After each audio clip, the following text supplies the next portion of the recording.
Welcome to IronCast, brought to you by GT&E. I'm your host, Jason Gilhooly. In this podcast, we talk all things iron. Whether you're in the dirt, trees, or pavement, it's about real people, their stories, and real conversation. Insight to what's happening in the construction industry and everything in between. Thanks for tuning in. We're going to get things fired up and ready to go.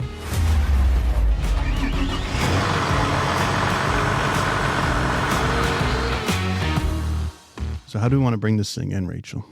Is it rolling? Like, are we... Oh, we just hit the record button. Okay, I like it.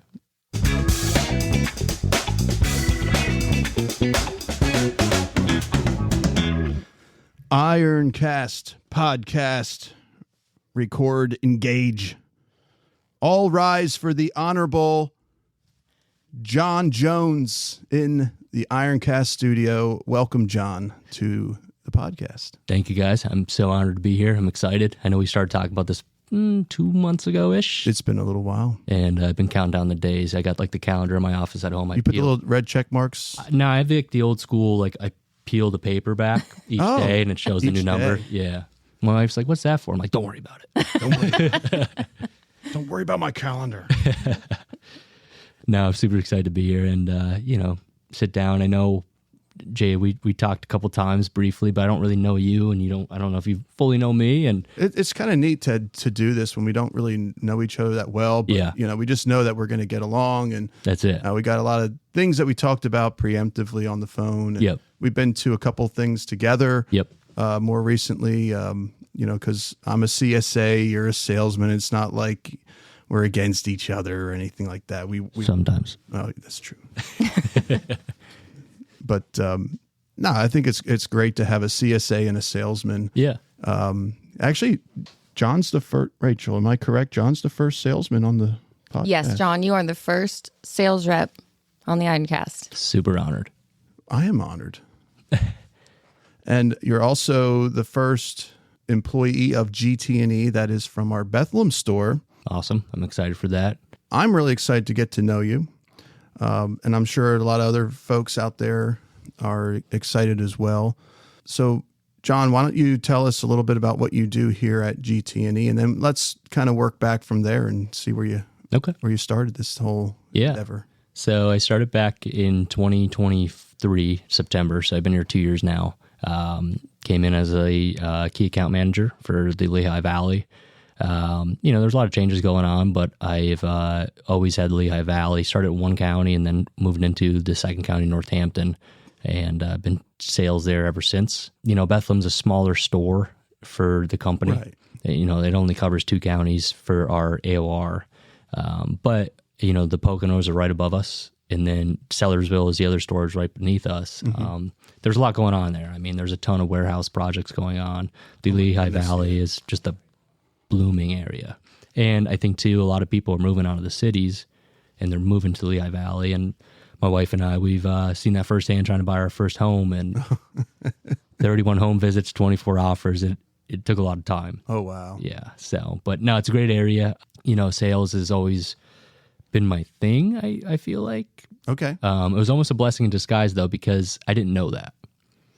Well, let's go backwards then. Okay. Let's start at the beginning. How did you enter into the construction industry? So growing up, I grew up around home building. So my dad's a home builder. My whole family, they're carpenters. And I always thought that was just like my role in life, John the carpenter. So I grew up around that. Always loved going to job sites. Never the machine side, because my dad was always stick building homes, finish side, cabinetry. Going to high school, they pushed college. I mean, that's where I thought, like, go to college for 4 years, get your degree. And I actually want to be a state trooper, believe it or not. Really? Yeah. I could see that. I mean, that look. Yeah. I don't like people say that. Where are you going? Yeah. How much have you had to drink tonight? Yeah. But so I thought I want to be a state trooper for Pennsylvania. Talked to some troopers and know some troopers. And you had to get 60 credits. One way or another, you had to have to 60 credits. So went to Penn State Worthington Satellite Campus, and just I was working on the side, and money talks. I liked making money, and instead of spending money, yeah. So Dropped out, did 2 semesters there, and I said, it's not for me. And I don't think college is meant for everybody. Correct. I want my doctor to have a degree. I'm going to say that. But I don't think, we're going to need the trades here. Yeah. So I was swinging a hammer up until I was about 20 years old. And the girl at the time, now my wife, her father's a salesman. He's been at 5-Star Equipment for the last 30 plus years. Oh, wow. And he said, I said, I wanted to try something else. Been swinging a hammer my whole life. He said, why don't you come do parts counter? I didn't know any better. I'm like, yeah, I'll try it out. So I went to the interview. Well, I applied, and it took months to hear back. And they finally brought me in.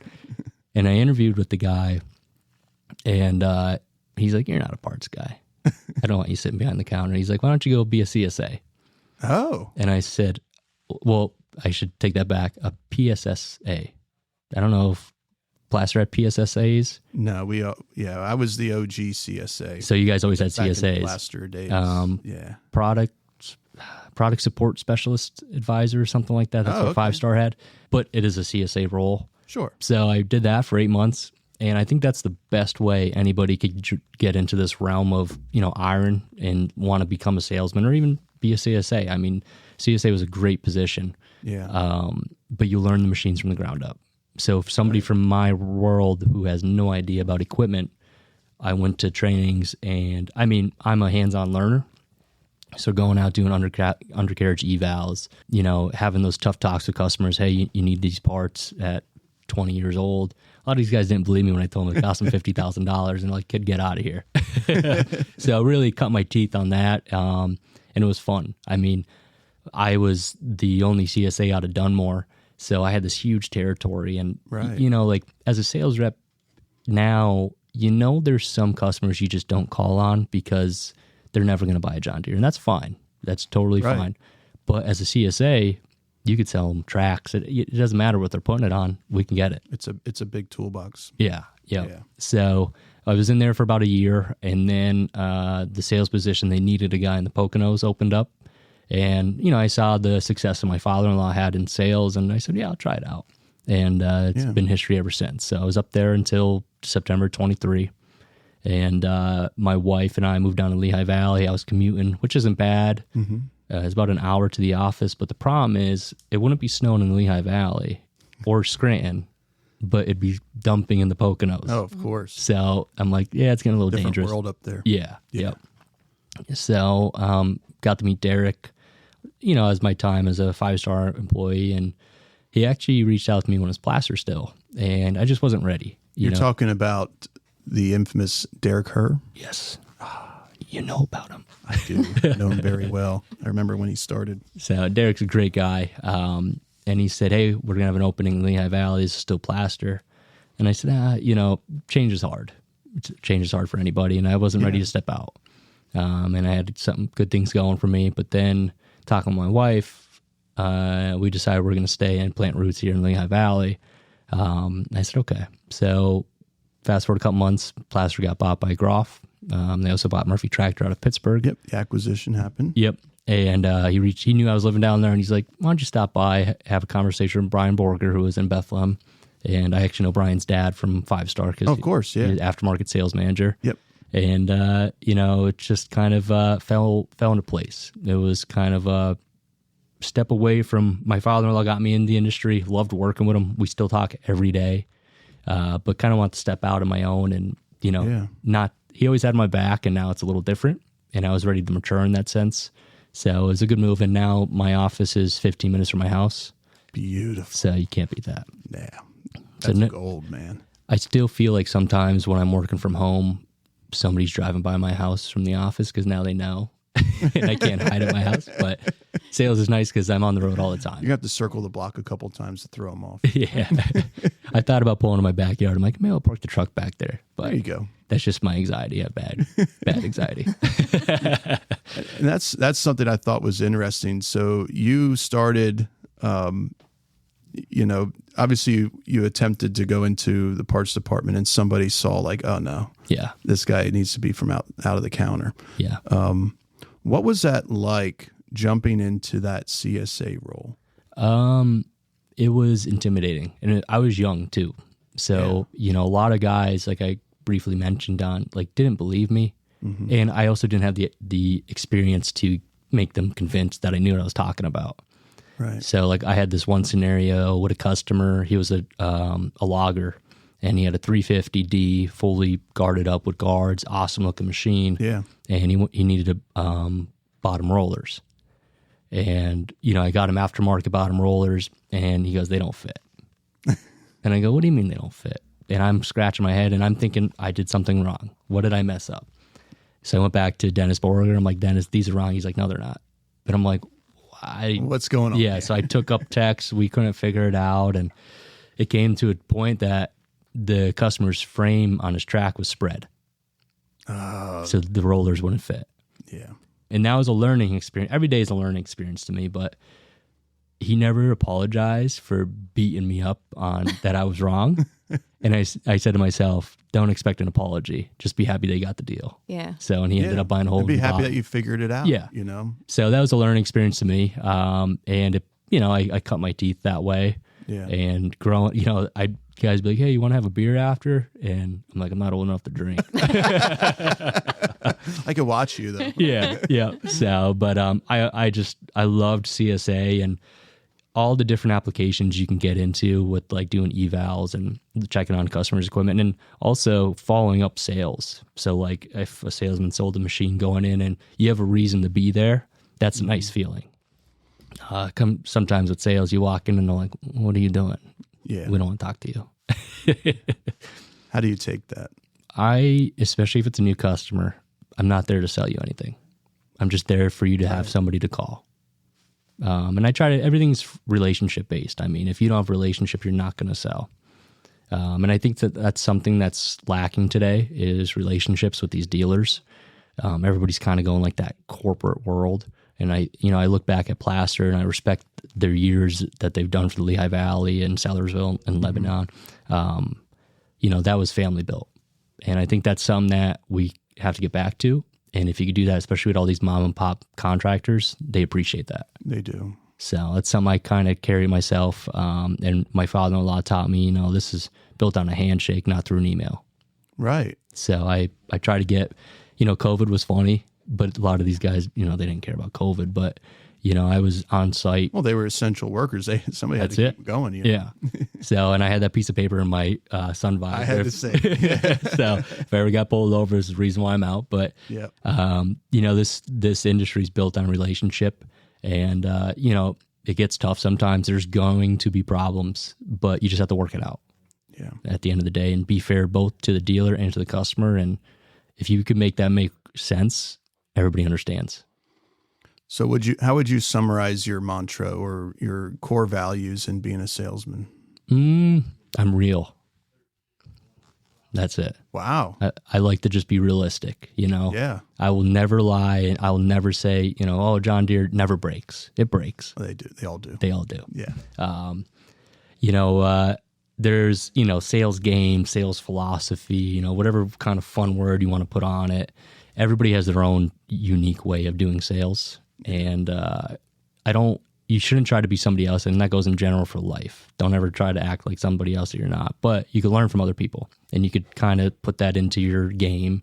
And that's what I do. I'm always all ears. I want to listen to the customer. But just having like that down to earth conversation with somebody. And at the end of the day, like I said, I'm not here to sell you something. I'm here to just take care of you. Yeah. And if you don't buy from me, I'm there for the next time, for the next call. And just make sure that you're happy with what is going on and you're profitable. Right. It's interesting as we're talking here. I'm just blown away like how much we have in common. Okay. But kind of reversed. So I was in sales for 8 months. Yep. And that's what got me out in the field. And I remember the first time going out in the field, I had butterflies the whole day. Yeah. Like, I got the work cell phone, and I'm like, people are calling me, and I'm out, walking into customers' offices, and you're a hot shot. Yeah. But I think that's neat how you started as a CSA for 8 months. Yep. That's interesting. I don't know why, but it's just interesting that we kind of did this role reversal. Yeah. Obviously in different times in our course. lives. I've been a CSA for a while now. but then I transitioned in from the sales position into a CSA. Yeah. I think the two are so well connected. What are your thoughts? Absolutely. I mean, ideally, in the perfect world, they should be connected at the hips. Yeah. It doesn't always plan out that way, but if you're looking at the roles, it all makes sense in how that's supposed to be implied. Yeah. It's just, like I said, finding the right person, finding the right team, because that's teamwork. Yep. And if you have that fluidity between the two, you could win a lot. Yeah. And not saying deals, but just win a lot of customers. That's what I call shake and bake I like it. when we're out there. Yeah. Working Ricky joined Bobby. Ricky Bobby. Yep. You know, I like slingshot move, engage. it. That's it. That's neat too, though. Like humble beginnings. You know, you said you worked, as a contractor, swinging hammers. Yep. Yeah, it's interesting. I actually had some work done on my house, and I told my contractor that I didn't want carpet on my steps. Okay. Maybe you can help me out here because he just gave me a blank stare. You gotta like warn me when you hit me with those. I should. And this is nothing related, but did you hear about the kidnapping yesterday? No. Yeah, he eventually woke up.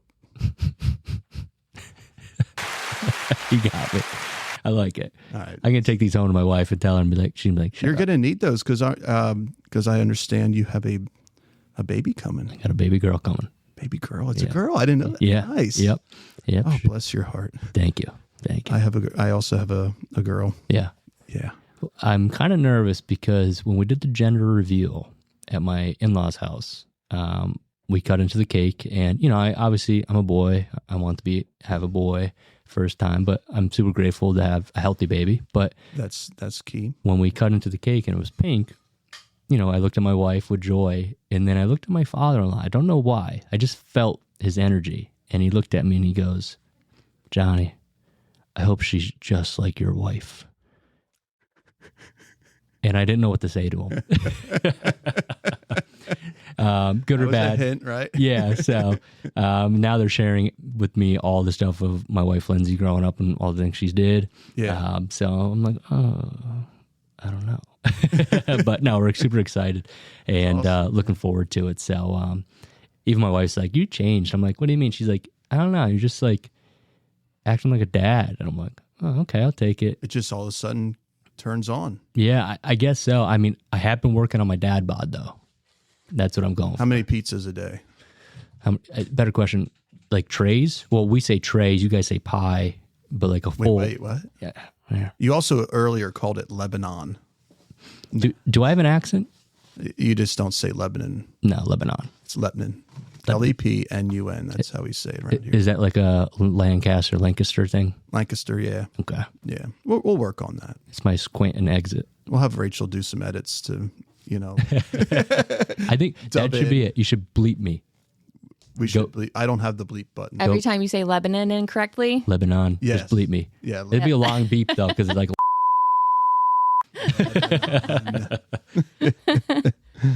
Lebanon. I like it. So you're going to be a new dad. Yeah, no, super excited. Puts a little bit more pressure on me. So I got all my customers who are listening, all the deals that we could have, please call me. Yes. Call John Jones. I give you the best deals, I promise. But no, it's funny. I go into customers' offices and, all the moms are always like, "How's your wife doing?" I'm like, well, "Nobody asks about me." Now it's going to be all about how's the kid doing? I was like, Yeah. yeah, wait till the baby's here. Yeah. Yep. So super excited though. I can't wait. What about, you're a salesman, you're out in the road. I mean, how's that feel with being, you're going to be a new dad? Yeah. So, I wake up about 9 o'clock, roll out of bed, Lucky. have a coffee, and I'm out of the office by like 2. No, I'm kidding. Everybody thinks, especially my mechanics in Bethlehem, if they listen to this, that's what they think. But Why do you think that is? I don't know. Just because they don't see it, probably. That's it. Because you're So doing your job. I'm going to surprise them tomorrow, though. Every other Thursday, they go to breakfast at like 6 in the morning, Yeah. and they think I'm sleeping at that time. I'm going to show up. Waiting at the door. Yeah. Like, where you at? Maybe I'll go let the air out of their tires. I don't know. Yeah, that depends on their reaction. Yeah. But no, so I get up in the morning. I'm usually up at 5, but the fun part about sales is it never ends. We have paving contractors that are paving roads at 2, 3 in the morning. Yeah. And we're their first line of defense of calling because obviously the dealership's not open, but sending me text. So I usually get up, I check my phone immediately and just see if there's anything that came through the night that I need to jump on. And contractors nowadays are starting their days too at 4 or 5 in the morning because that's the only time they have in the office. So that if I'm not up, like I have certain customers I know that if I don't get to them by 7:30, I won't get to them for that day, and I got to come back. Yep. Or late day, but then they don't want to see you at the end of the day. So you just start to build that rapport. Okay, this guy, I can do this and this to get their attention and get in front of them. I know, like, there's a handful of customers that, like, if we're working on a deal, that's the only time I can be able to talk to them or get any answers out of them. After that, forget about it, and it's the next day. And that's something, too, my father-in-law told me about. Like, if there was contractors back in the day before cell phones that if you weren't at their shop for 7 a.m. before they went on the road, you're not seeing them. Right. They won't see you on a job. They're gone. Yeah. So, no, I try to get up as early as I can, usually 5 o'clock. I like to start my day with a workout. I think everybody should do that. It gives you a good mental headspace. Oh. So, I don't know. How does that affect your dad bod situation that you're working on? It seems counterproductive. It levels out. Oh, okay. It doesn't do anything for me. Increase the amount of slices of pizza. You just have more food. I'm creating more space in my stomach. More space. Yeah. So, but yeah, that's about it. I get up in the morning, check my phone, and then the night or the day before, I try to put a route together. Now, the route falls apart every single day. I was just going to say. It never goes to plan. But I try to get an idea of at least like 3 to 5 customers of who I want to hit. But stuff comes up, you get pulled sideways. So my day is never the same, ever. There's always something else going on. But trying to get the key accounts out of the way that you want to see, or if you have any dealings going on that you want to get done, that's something I try to get done in the first thing. And then right before lunch, if I don't have a lunch meeting set up, that's the other thing working my dad bought, a lot of lunch meetings. Guys love free lunch if you can get them. That's the problem. They never want to come, but they love free lunch. So get through lunch, and then towards the end of the day, I try to get back to the office. I do more work at the office than my home office because not everybody's pulling me. Like my wife hasn't asked me to do something, or the dog needs to go outside. So I like to go back to the office and finish my day there and kind of clean up what I did that day. Right. Put in my call reports. It's just kind of get it done with, because sometimes I try doing them at the end of the week, and then it comes Friday, and I'm like, this is the last thing I want to be doing. Oh, yeah. So how long does it take to work any average deal? It really depends where the customer's at in their buying period. So what I've learned too, and talking to my customers, or from my father-in-law, again, I'm going back to him, but the customers know more now than they did 20 years ago because of the internet. So they've already decided in their head pretty much, I'd say about 70 to 80% of what they're buying. Okay. It's up to the salesman to do his job and get that served up correctly to them and make sure it looks good for them to commit to it. It depends. I mean, I have deals that go for 6 months. There's nothing going on in between the start and the finish. It's just they haven't decided yet. Yeah. Or the job didn't land. A lot of this purchasing is based off jobs and bids. So if they don't get the job, they're not buying that piece of equipment. Or tax reasons too. I mean, December is my favorite month. It's also the most chaotic month out of the year. Correct. So after Christmas time, it's like you're working till the last hour that you could submit a deal because of tax spending. Yeah. Like with the 179 deductions. Yeah. Yep. Yeah, and also we have those financing deals going on. How's that been going? So Deere, in October, they introduced, it was like October 15th, they came out with 0% for 60 months on all CCE equipment. That's crazy. I haven't seen that since before COVID. Yeah. And that literally, I texted all my guys who were looking at compact equipment like, hey, I might have given you this quote yesterday for 48 months, but it's 60 now, and I don't know how long this is going to last. Yeah. So that went till the end of October, and then Deere came out November 1st because that's their end of their fiscal year. And they said, hey, we're going to run it till the end of the year. So it worked out great. Yeah. Some customers that we pushed to get it in for October were like, oh, I wish I knew that. But we didn't know that either. And that's always a conversation you have to tell them, like, we didn't know. Yeah, that same with marketing. They'll they'll just say, hey, this is the deal we have going. It started yesterday. Now you have the materials. So we're always kind of like a day behind. But yeah, once we get it out there, though.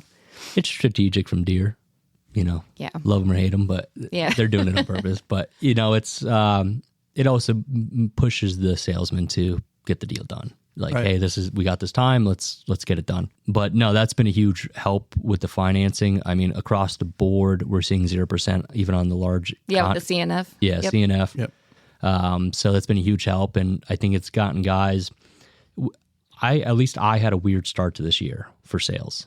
It wasn't as active as I thought it was going to be. Mm-hmm. And then come August, it blew up.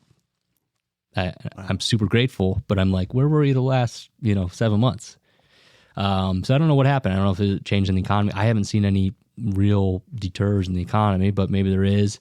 But jobs are picking up again. So do you think our customers were kind of waiting to see what happened throughout the year with these jobs? And I think so. Yeah. And the economy, obviously interest rates, it seems like there's a lot more to all of this than, what you would see on the surface, but I'm sure our customers are doing what we're doing and investigating, like, where are these trends going and when's the right buying time? I think so. And it was an election year, and every election year, there's always a downturn, and people get a little gun shy, and that's okay. Mm-hmm. But it was a unique year.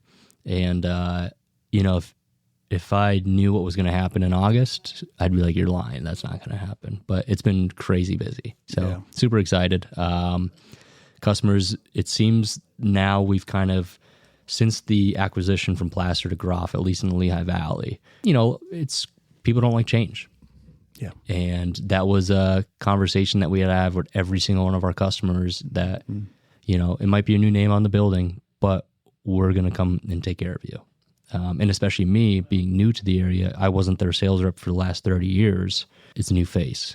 Yeah. So that was something I had to convince them, and been pretty successful, I'd say. Maybe somebody else has comments, but I would say so. Yeah, I try. You're doing a great job, John. Thank you. It comes down to value. Yep. And relationships. Now, we already touched on relationships, and I just love what you said there. That's just like my mantra as well. Yeah. But how does GT&E support salesmen with value? Okay. What for tools have you used to do that? They give us all the tools you need. Now, when I came on board, we went from CDK inventory system to ERP, and there wasn't a lot of information. Extend, yeah. Yeah. The customer information wasn't there. So, but now, fast forward 2 years, 3 for GT&E. Mm-hmm. We have all the tools provided. We have UCC filings that we're going back and looking on for locating customers. The value that is provided to our customers from GT&E, you have the JD Link team who's monitoring their equipment, and that's a huge help for our customers and us salesmen too. Yeah. To me, that is I'm trying to think of a word, but you can't put a number on how much that costs because it's so informational packed. Mm-hmm. I don't know if that's the right word to say, but I think a lot of guys are missing out on the fact of what JD Link is and how much that could benefit the company. So for customers utilizing Operations Center and our whole connected support team that backs that up, having eyes and ears telematically. Yeah. There's also something I remember you and I we don't get to spend a lot of time together. Like you said, when you were a CSA, you were given a very large territory, and eventually I'm going to get some help in this area, and you're going to have your own little buddy up there being a CSA for you. I'm ready. I'm ready for that too, man. I can't wait. It's going to be awesome. Yeah. You're going to be shaking and baking all day long. But I know you and I were in a sales training that we had more recently, and we were talking about these customer success reports. Yes. Yep. And I think you were like the star pupil. I was. That has actually completed one of these. So, I know what it is, but people are like, what is a customer success report? So walk us through that. Yeah, of course. I think it's pretty cool. John Deere offers customer success reports. That's based off the JD Link information that we're pulling from equipment in their fleet.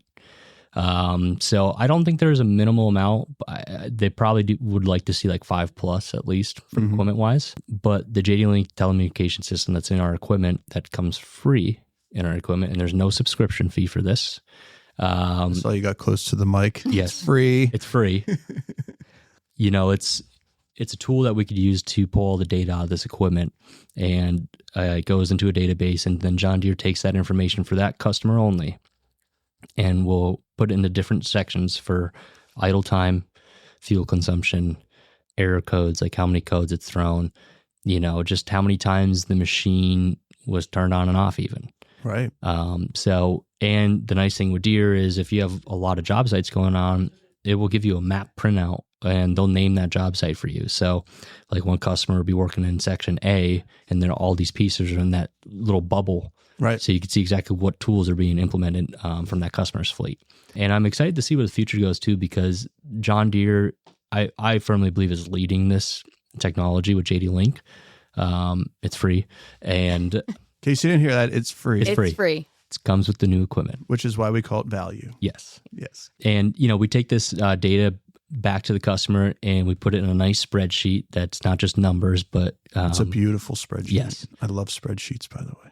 Some customers like them, some don't, but yeah. There's a lot of information packed into it, and it's valuable. I mean, and the first page on the customer success data is your fuel consumption versus idle cost, and it gives you a real dollar amount of how much fuel you're just burning and throwing away.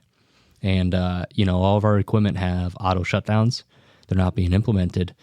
And, customers could look at $60,000+ in a quarter in fuel savings. Yeah. Oh, wow. So it's pretty amazing to see. And I think the numbers are jarring sometimes to customers, and it almost like don't take it the first time because they just think it's a number you're throwing at them. But if you break it down, numbers are numbers.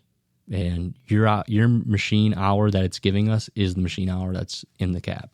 So it's a real conversation to have with a customer and show him how much money he could be saving on fuel consumption alone. So you would say that there's a lot of value for customers to understand operating procedures and conditions that they're faced with in their equipment. Yep. Going back to the CSA days, even those free undercarriage inspections that we do. Yep. Maximizing uptime. Also that we do machine inspections when we go out and do PM services. Talk about a little bit about PM services. I know you upsell those in your machine deals.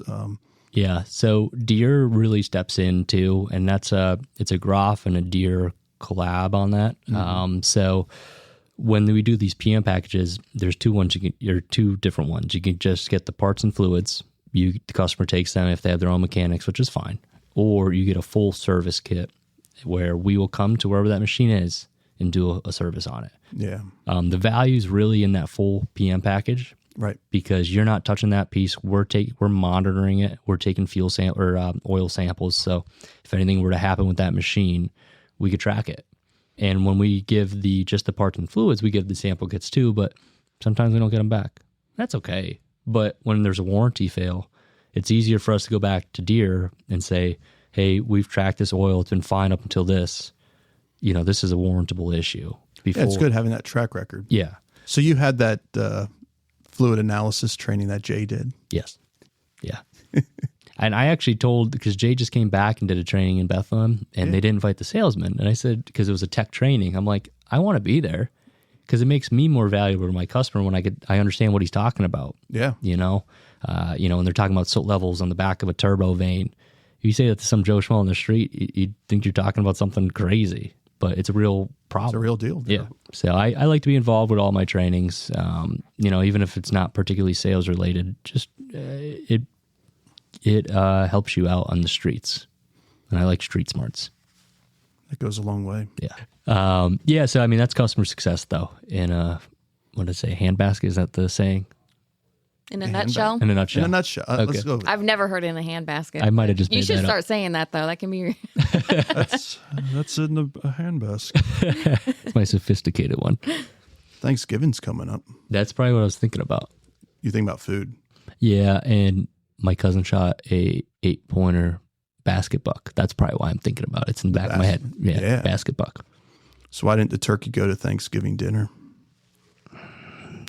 He got hit by a car. No, this case he was already stuffed. my son, he told me one this morning. he knows now because he actually listens to the IronCast. Okay. He's 13 years old listening to the IronCast. I think, nice. This is great. I hope he gets in this industry. Yeah. He said, "Dad, what do you call a bear with no teeth?" A gummy bear. Nice. Yeah.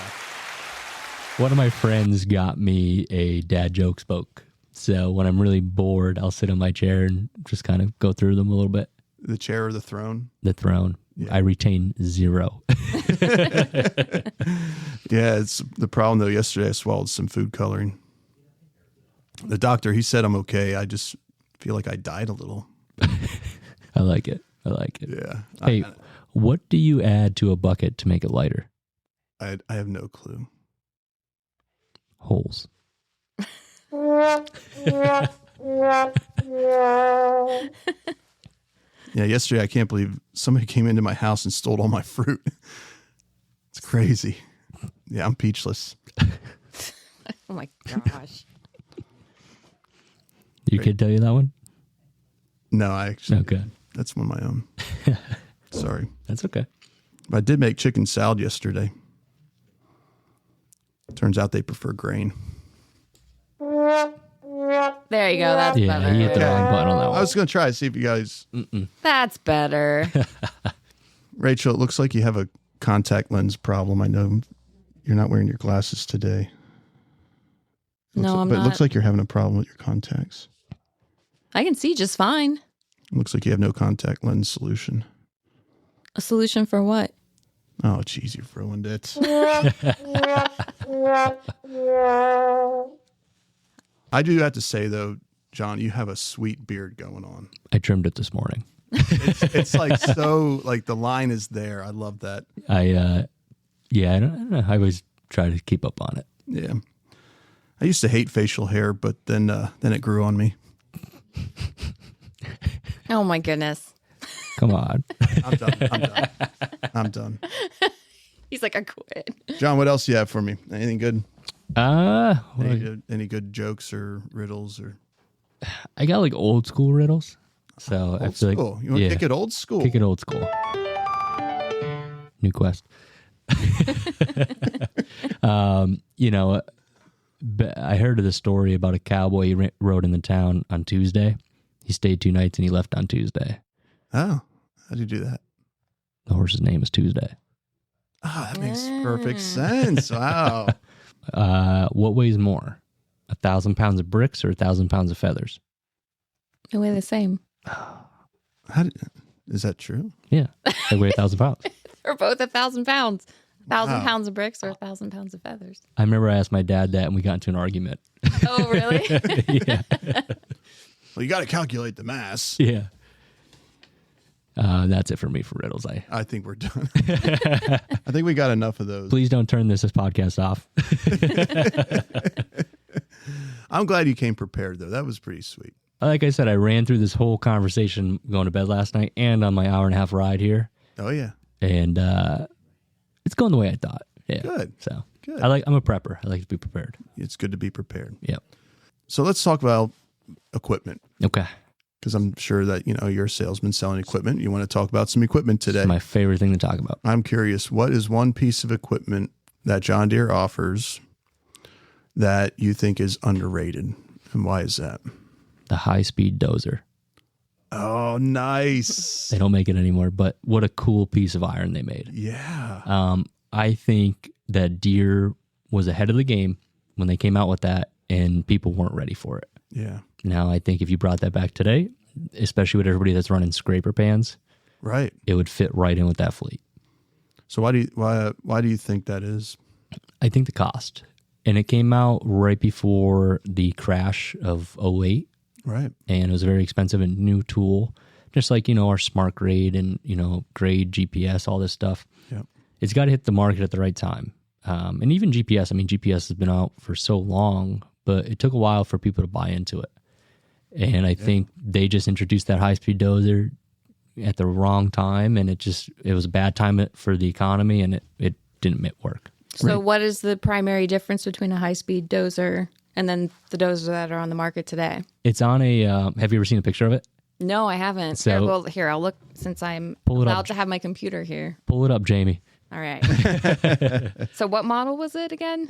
I don't know the model number. It was like a John Deere high-speed dozer. High-speed. So it's on a wheel loader frame, and it has the John Deere tractor track system.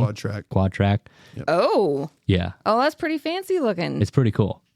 Yeah. So it's basically taking like a wheel loader and a quad track.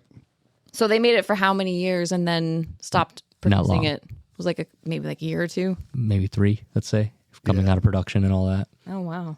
Just such a unique piece of John Deere history that was underutilized for sure. And there's one company, I think it's down in like Georgia, they buy every single one that they could find because they use them all the time. So here we have key features when you Google this. Mm-hmm. So it says speed could grade at speeds up to 6 miles per hour, roughly double that of a similarly sized conventional dozer. I don't even think I can run that fast. I don't even think I can run. If something's chasing you could definitely should be able to. like bees or something. If a bear's coming at you. Come on, you could hit 6. Yeah. Can 6 I hit is pretty good. You could hit 6. Like before. 6 is like a 10-minute mile. Oh. It's really not that. Yeah, it's like a 10-minute mile. I'd be happy with a 10-minute mile. Yeah. Yeah. So it says I gotta keep up my dad bod though. Says featured an articulated frame for better maneuverability. You got it. And cab forward design for improved visibility, equipped with rubber tracks, powered by a 210 horsepower John Deere Tech 6.8. It's got that 6.8. Designed to perform tasks of motor graders. 6.7. Oh, no. Oh, your son's going to love that. That's for you, son. I wonder if Plaster's ever sold one. That's a good question. I don't think we did. I remember because those were out kind of when I was getting into the game here. Okay. I don't remember. I remember there was a toy. We actually had a toy of the high-speed dozer. Like, John Deere has toys. Yeah. And they had a toy for that. And I was like, what's that? Yeah. Like, we don't sell any of those. I saw one on Marketplace 2 months ago. It was in Central PA. So somebody sold it. Okay. So I don't know who sold it, but there was one in PA at least. Yeah. I don't know how many total they made, but wasn't many. We might have to reach out to some of the older sales reps and ask. Yeah. Let's get the OGs. Yeah. The King, Paul Caroli. You got to ask. He's been around. Oh, yeah. Since He's been around. He helped John Deere build the first plow. I'm kidding. Oh, I was like, I know he's up. That was a good joke. The King. The King. The King. PK. PK has been around for a while. He's still doing his thing. What's your underutilized piece of iron you think from Deere? Well, I'm going to say this. I wouldn't say underutilized. I would say underrated. I don't think people understand like how awesome our 700 dozer is. Yeah. It's got a lot of schwupp. Yeah. That's what we say here in Lebanon. Schwupp. Is that Amish? Amish, yeah. Amish. A swing and a We mish. say Amish. Swinging a mish. Swing and a mish. I always say, if you ain't Dutch, you ain't much. I like it. Yeah. I agree with the N700. That's probably my favorite dozer too. Yeah. It's a blend between the 600 or 650 and the 750, I think. Yeah. 750 is a big dozer. It is. If you don't have the job site for it, it's a big dozer. Yep. But I think it's gaining some traction. I think so. Yeah. No pun intended. I like it. The other one let's say the one that's underutilized. Boy, I'd have to think about that. I just don't think the 60 Mini X gets enough credit these days. I like the 60, but I've had this conversation with customers when they have a 50 and they go, why make the jump? And I go, you don't need to. And that's just me being honest. I don't think there's really a need to jump up. If you don't have a 50 and you need a 60 is the way to go. If you could swing it. And I think they built that model based off of hauling too. Correct. With trailers. Yep. So, and the 30 too. 30 is a unique Mini. It is unique. Short stick. Yep. There's AC in that. Yeah. Got to have that. Because 26 or 27 doesn't have AC. Correct.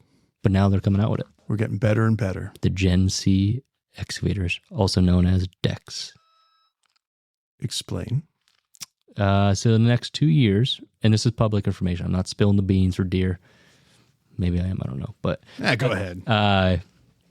We're going to see a lot of updates coming. I mean, they released at Con Expo the John Deere 145, which is a 14.5 metric ton excavator, the white one, which everybody thinks that they're going to come white. They're not. They're coming yellow. It's just a special thing. Yeah. It's like a prototype car. Yep. Very unique. Everything's going to be integrated from scale systems to GPS grading. Yeah. We're getting the whole kit and caboodle finally. And I'm excited to sell. It's a John Deere built machine built in America. We love that. Kernsville. North Carolina. North Carolina. I don't know why. I feel like when you say North Carolina, you got to say it with like a southern accent. North Carolina. North Carolina. But yeah, super excited for those excavators to come out here, especially with Deere's departure from Hitachi. I think that's the next step for Deere is to build a great excavator. Correct. They have a great excavator now, but it's just going to get better. The only excavator that is built in America. Is it? That's what I heard. Say it loud for the people in the back.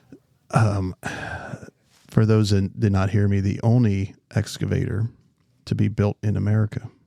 You might need to get on your... I know. Let's verify this information before we have someone from a neighboring dealership. Pull it up, Rachel. Commenting on our... Come on, Jamie. J-Mo. So are we talking about completely... Well, I know we have to import some supplies, but are we talking about just assembled or... I'm saying here? Assembled. I'm letting Gil Hooley run with that one. Yeah, because that does... It does... It's the assembly, the whole assembly being done in America. All right. So, you heard it right in here, folks. Well, Jason, I have some bad news. I have good news and bad news. I hit the wrong. The good news is that John Deere is one of the manufacturing companies that does build an excavator in America. To add to that, we have Caterpillar, and Coco. Is that how you say it? So...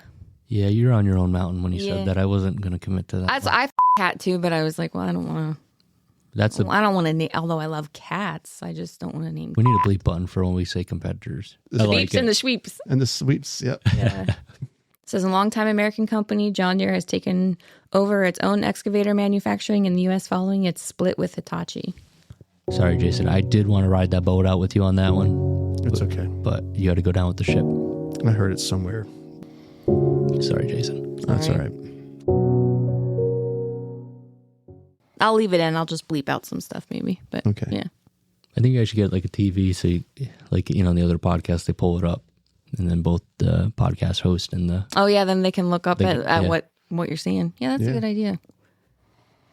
I say we like I'm going to be here all the time. I'm just so excited you guys are doing this. It's so cool. Well, I've noticed that you are really involved with a lot of aspects within the business. Like you say, you wanted to be involved in that training with service. Yeah. The more you know, the more you can help your customers. Yep. What I've noticed on the marketing side of the business is that you tag GT&E in a lot of posts on social. Yeah. And you are a very good photographer. Oh, thank you. I'm blushing. Yeah. I try. Yeah, you take great photos. You do. So whenever you tag them, like, yep, good, got one. Growing up, some people, I don't like to say my age because sometimes I get judged on it from customers because they don't believe it, but I'm 28, so I grew up with social media. That's all I've been around growing up my whole life. And I think I'm in such a unique role, and especially like my friend group, that none of them are in this on the sales side. Like they work construction, but I'm proud to do what I do. Yeah. I love John Deere. I'm proud to sell John Deere. And I like just social media, and that kind of ties into like my sales thing is social engineering. It's a very special term. Oh. And I kind of flood sales, social engineering, and marketing kind of into one. Because sales and marketing go hand in hand. Yeah. If you don't have marketing, you're not going to sell. Because people will be like, who the hell are you? Yeah. So, no, I like taking pictures of in video. I wish I got more video than I do because I like the editing process because at the end, it's such a cool result of what you could do with it. Mm-hmm. I'm not very good. I don't do TikTok. And the real format, you have to take it in a special form. And again, I only use my phone. So it's always vertical, and I shoot everything horizontal. And then I get back to my house when I go to edit. I'm like, oh my God, I missed all this footage. I've heard horizontals making a comeback though. Oh, is it? Okay. Yeah. It doesn't look that's good. what I've heard. It's like people get kind of, you know, like the vertical came in and Yeah. it's like now people are like, oh, okay. Well, it's good to hear. Like standard 16:9, you know? Yeah. Because I like the horizontal portrait and panorama. Landscape mode. Yeah. Sorry, fancy terms. But you get more in the video. Yeah. Where if it's vertical, it's just you're pointing at one thing and that's all you're getting into it. When I was at 5-Star and I was working in the Pocono area and they saw what I was doing with social media, then they didn't have a marketing person that was into that realm yet. So they asked me to do it, and they bought me a drone and they gave me a camera. Wait, you can fly a drone? I could. I'm not certified, but I could fly a drone. Deere is going to get dealership employees certified. Yeah. You know? Like so many. So you could be one of those. I'd love it. But I just wanted to say that anytime you want to help with a marketing event, Okay. you have the time. I love it. I don't know why I like it. It's interesting to me. So they gave me a credit card and said, go get what you need. So I got a DJI drone.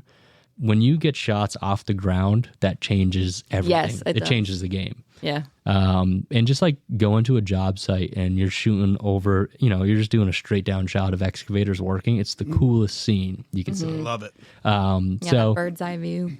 I always thought it was fun. So marketing has always kind of been like my thing to do with a customer. I always ask, can I take a picture of your equipment? Because some guys don't like it. That's fine. Yeah. Or like if you're on like government jobs, they don't like photography because there's, there's security or whatever. Sure. Or, OSHA will be watching and, come on the site because somebody didn't have a hard hat on. Also in quarries too. MSHA, yeah. So I always ask customers like, hey, can I take a video? Because I'm proud to sell that equipment and that customer should be proud to own that. It's a very special tool and it's free marketing for them.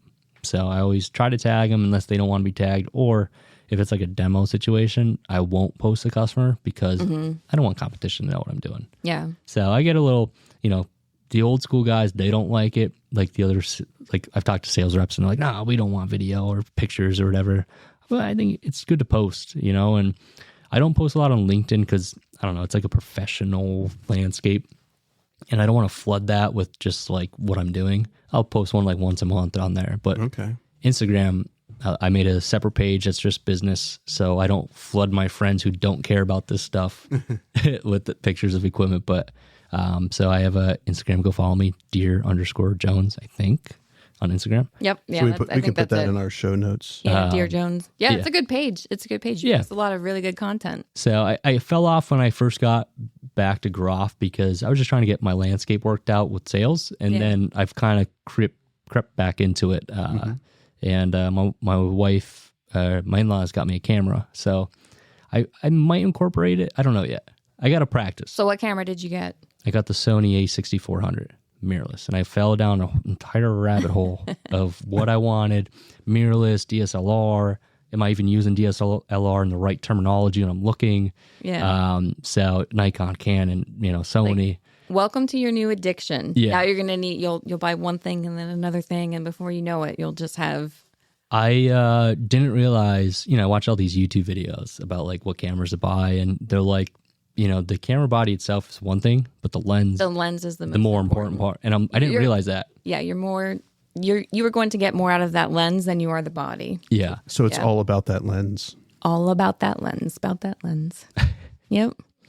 Yeah, some photographers can spend up to like $10,000 on one lens. Yeah.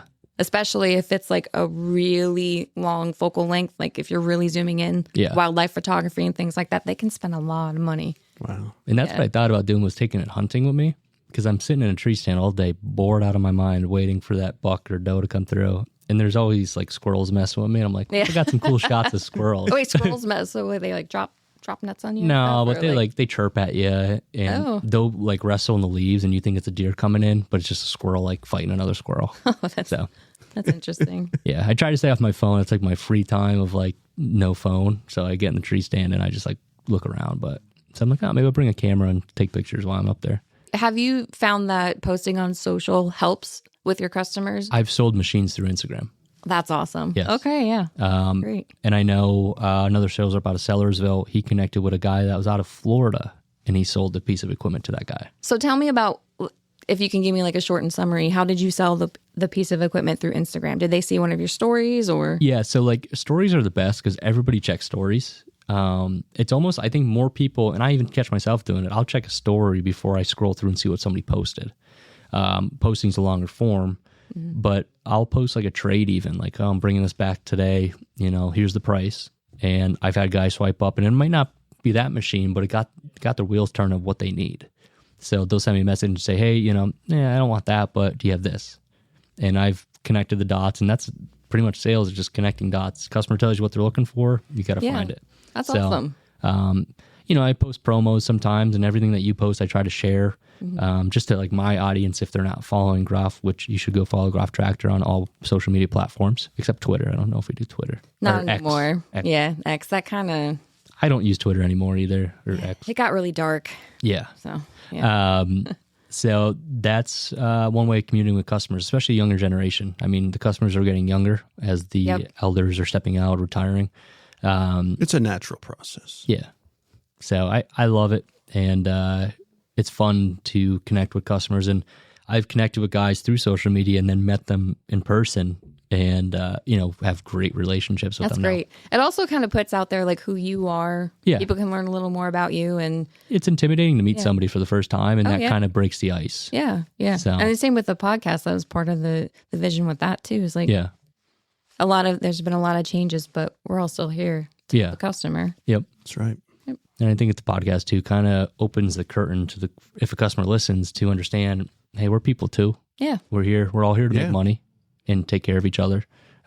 So that's why I always thought the podcast was That's the whole vision of doing this. Yeah. We do a good job. If you ever decide to jump career paths like you did from CSA to sales rep, come to marketing. Is she saying she's better than us? No. You could take it that way. No. I'm saying marketing needs help. Climbing the ladder.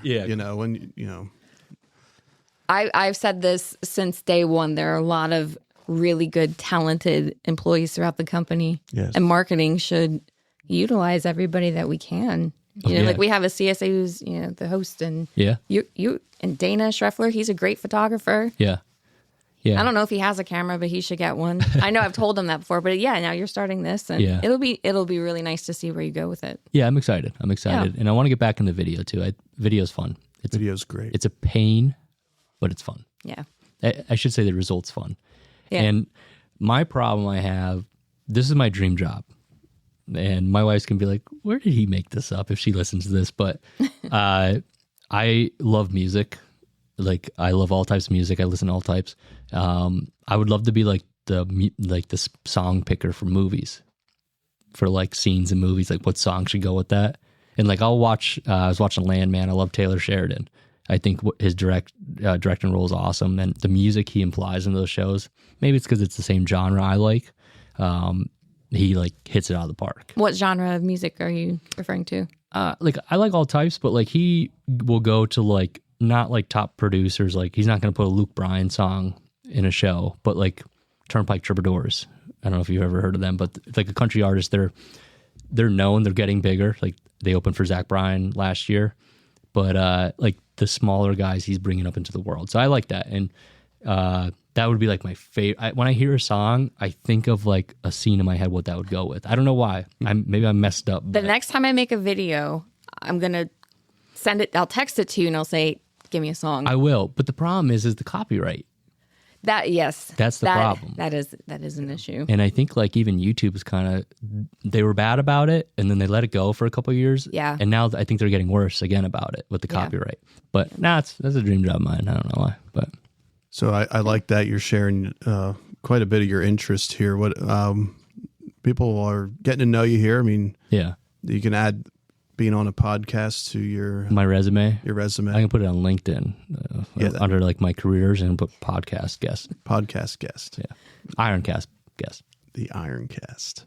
But so what else turns your crank? What? I mean, I'm an outdoors person. I love being outdoors. Mm-hmm. I'm a gear guy. I love gear. And when I say gear, I just love having, like, especially the camera. And I might have some form of ADD or ADHD because I'm a mile wide of knowledge, but an inch deep. If that makes sense. I've heard somebody say that before. I'm like, that's me. But I love having like different sets of gear. So like my hunting gear, I have it all packed out. Like I could sit on YouTube and watch hours of just like people's bags dumps. Like what like people do like pocket dumps, and it'd be like, you know, this $100 pen. I would never buy it, but I'm like, it's so cool. I don't know why. And I've tried convincing my wife to get rid of live TV because I don't watch it. I could sit and watch YouTube for hours and just like learn. I love learning new stuff. I bought a guitar like 3 years ago, and it's just like a challenge myself. Like I'm going to learn this. So you're learning guitar. I'm trying. Nice. I play like 3 songs. My wife, she's going to say he knows how to play Twinkle Twinkle Little Star, and that's it. Smoke on the Water. I could play that one. Or every yeah, that's like an easier one. I'm trying to learn like I love Eric Clapton, but of course he's like one of the hardest guitars. That's a good. That's a good one to start out on. Good intro. Yeah. Good entry level guitar. Like go big or go home. Yeah. So, but when I get into a hobby, I like dive deep. Like, so like this year, I've always been into mountain biking. I love mountain biking. But this year I got into cyclocross racing. So I race every Thursday night from September through November. And I'm like, my wife's like, you're going to get over it one day. And I'm like, nah, it's my new thing. So like, I want to go buy a bike now. And she's like, you have a baby coming. Oh yeah. The world changes. Yeah. Yeah. So, that's why I wanted to get this recorded so you can kind of reminisce on things. I'm going to like miss my old self. Yeah. It's like, I used to do all this stuff. I played Eric Clapton once. What else are you into? Tech. I love tech. I've always built my own PCs. So I'm into gaming in that world too. So you're a gamer? I am a gamer. Yes. Nice. I was hoping we get back into this. This was our pre-podcast. We were talking about this earlier. Yeah. So all the people that listen to video games, I'm a gamer myself. I started traditional on the consoles, but as I built PCs, I got into that realm and play, your general like sports games and stuff like that. But I will deep dive on Farming Simulator. I love Farming Simulator. I know. It is so like relaxing. I could sit back, sip a coffee or some whiskey and enjoy it. I don't know why. My wife thinks I'm a lunatic. But then I'm like, look at all these people on YouTube and what they're doing. You know, you're going to judge them? That's right. So, but no, it's a lot of fun. And I just like, I like taking things apart and understanding them. And I think tech is a great way to do that, especially building, because you learn about everything when you're building a PC. And I don't know, when I was going to school, I was going for cybersecurity. So that was going to be my associate's degree. Nice. So I wanted to do like cybercrime and all that. So that's kind of where I always have a passion for. And then also carpentry. Love carpentry. I can't do it every day because I will go insane when I mess something up. I hate drywall and spackling. Amen. I want my wife to hear that as I'm spackling our daughter's room right now because I'm ready to just call it quits and hire somebody. But my dad will make fun of me if I do that. But no, it's another part. Woodworking, I just love like using my hands. Like that's what it comes down to. I love doing that, and I am the last person to call somebody. I will try to figure out as much as I can before I have to call somebody. Right. Except for electrical, I'll run wire, but if I can't figure it out, I don't mess with it. Right. It's too risky. Yeah, it's probably a good idea. Yeah. Not to. Or HVAC. Yep. HVAC's weird. It's cool. Go with the trades. If young people who are listening to this, go with the trades. We're gonna need people in the trades. Yeah, we've done a whole episode and touched on that many times. Yeah, with Sam. Big passion of mine. Yeah, as well. Getting involved in the trades, telling these next generation folks that are coming up through that college isn't for everybody. No, if you want to go, great. Yeah. But I think people need to. I wish high school guidance counselors would talk more about trades. At least for me, they didn't. They push colleges. It's like they got a kickback almost. I don't know. But there's nothing wrong with being in a trade. We're in a trade. Of course. And my sister asked me this the other day. She said, what's it like to be in a white collar job? I'm like, this isn't white collar. I said, I'm on construction sites all the time. What are you talking about? She's like, well, you're not like in the dirt. I'm like, yeah, I am. Yeah, I got I got mud on my boots. Sometimes I purposely walk through mud to make it look like it did something, but yeah. No, I love this industry, and it's such a unique industry to be in that if somebody didn't know what to do, give this a shot. Yeah, some way, somehow get involved with it. And I think you'd really enjoy it. And it's a niche market, and you don't realize when you're not in it how many people are involved with it. But once you step into this world, you're like, oh, my neighbor does this. Exactly. You just, all of a sudden the light switch turns on. You start seeing this construction industry. Yep. And it's small. Wouldn't you agree? It's very small, very niche, but it plays such a vital role in our world economy. My father-in-law told me once the dirt stops moving, that's when the economy stops going. Correct. So it's always the first sign of anything going on in the economy is when the dirt stops moving. So. Yeah. Well, thank you so much, John. Yeah. For taking the time, driving an hour and a half from our Bethlehem area. Such a far drive. Yeah. Down 78 with all that going on. I know that drive all too well, but we're glad to have you here. I just love the enthusiasm and just the excitement of being on here. Yeah, I know. I was super excited. I was nervous at one point, and then I came in and I'm like, why am I nervous? Yeah. This was fun. I was looking forward to it. I ran through every conversation in my head. We hit them mostly up. No, I'm kidding. Like I said, I'm a prepper, but no, thank you so much for having me, guys. This was awesome, and hopefully you'll invite me back to do another one. Thanks, John. So, thanks. IronCast is out.